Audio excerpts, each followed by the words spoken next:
ভারত পাকিস্তানের মধ্যে আনুষ্ঠানিক লড়াই এখনো শুরুই হয়নি, কিন্তু তার আগেই বড় সাফল্য পেয়ে গেল ইসলামাবাদ। কাশ্মীরে নিয়ন্ত্রণ রেখা বরাবর ভারতের একটি ড্রোনকে ভূপাতিত করেছে পাকিস্তানি বাহিনী। ওই ড্রোনটি আকাশসীমা লঙ্ঘন করে পাকিস্তানে ঢুকে গিয়েছিল বলে দাবি করা হচ্ছে। পাকিস্তানের নিরাপত্তা কর্মকর্তারা বলছেন, কাশ্মীরের ভিমবার জেলার মানাওয়ার সেক্টরে ওই ড্রোনটি ভূপাতিত করা হয়েছে। ড্রোনটি আসলে একটি কোয়াডকপ্টার। পাকিস্তান বলছে কোয়াডকপ্টারটি সীমান্তের ওপার থেকে নজরদারি চালানোর চেষ্টা করছিল, তখনই সেটিকে গুলি করে নামিয়ে আনে পাকিস্তানের সেনারা।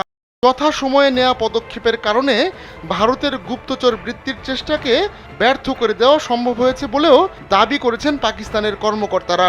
বিষয়টিকে পাকিস্তানি সেনাবাহিনীর পেশাদারিত্ব ও প্রতিরক্ষা প্রস্তুতির প্রমাণ হিসেবেও বর্ণনা করছেন তারা। গেল 22 এপ্রিল ভারত শাসিত কাশ্মীরে সন্ত্রাসী হামলায় 26 জন পর্যটক নিহত হন। 2000 সালের পর এটিকে কাশ্মীরে অন্যতম ভয়াবহ হামলা হিসেবে বর্ণনা করা হচ্ছে। ওই ঘটনার পর থেকেই পাকিস্তানের ঘাড়ে ক্রমাগত দোষ চাপিয়ে যাচ্ছে ভারত, যদিও পাকিস্তান এ ধরনের অভিযোগ জোরালোভাবে প্রত্যাখ্যান করেছে।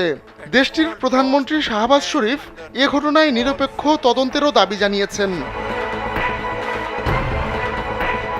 এমত অবস্থায় পরমাণু শক্তিধর দুই প্রতিবেশী দেশের মধ্যে এমন উত্তপ্ত পরিস্থিতি সংলাপের মাধ্যমে সমাধানের আহ্বান জানিয়েছে সংযুক্ত আরব আমিরাত, চীন, তুরস্ক, ইরান, সৌদি আরব ও জাতিসংঘ সহ বেশ কয়েকটি দেশ।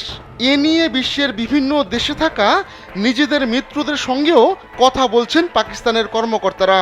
ভারতের মিত্ররাও নয়াদিল্লির পাশে এসে দাঁড়িয়ে বার্তা দিচ্ছে। মধ্যপ্রাচ্যের গুরুত্বপূর্ণ দেশ আমিরাতের উপপ্রধানমন্ত্রী ও পররাষ্ট্রমন্ত্রী শেখ আবদুল্লাহ বিন জায়েদ আল নাহিয়ান এই ইস্যুতে পাকিস্তানের পররাষ্ট্রমন্ত্রী ইসাক দারের সঙ্গে ফোনালাপ করেছেন। এতে তিনি আঞ্চলিক স্থিতিশীলতা, সংলাপ এবং বিরোধের শান্তিপূর্ণ সমাধানের গুরুত্ব তুলে ধরেন। চীনও দুই পক্ষকে সংযম বজায় রেখে সংলাপের মাধ্যমে মতপার্থক্য দূর করার আহ্বান জানিয়েছে। আর তুর্কি প্রেসিডেন্ট রিসেপ তাইপ এরদোয়ান বলেছেন, ভারত পাকিস্তানের মধ্যে যে উত্তেজনা তৈরি হয়েছে তা যেন দ্রুতই প্রশমিত হয়। তিনি আশাবাদ ব্যক্ত করে বলেন, কোনো নতুন যুদ্ধ বা সংঘাত দেখতে চায় না তুরস্ক।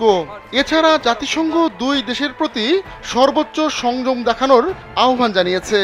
ইরান তো এই ইস্যুতে মধ্যস্থতার প্রস্তাব দিয়েই রেখেছে এবং সৌদি আরব জানিয়েছে তারা পরিস্থিতি নিয়ন্ত্রণে রাখতে কাজ করছে।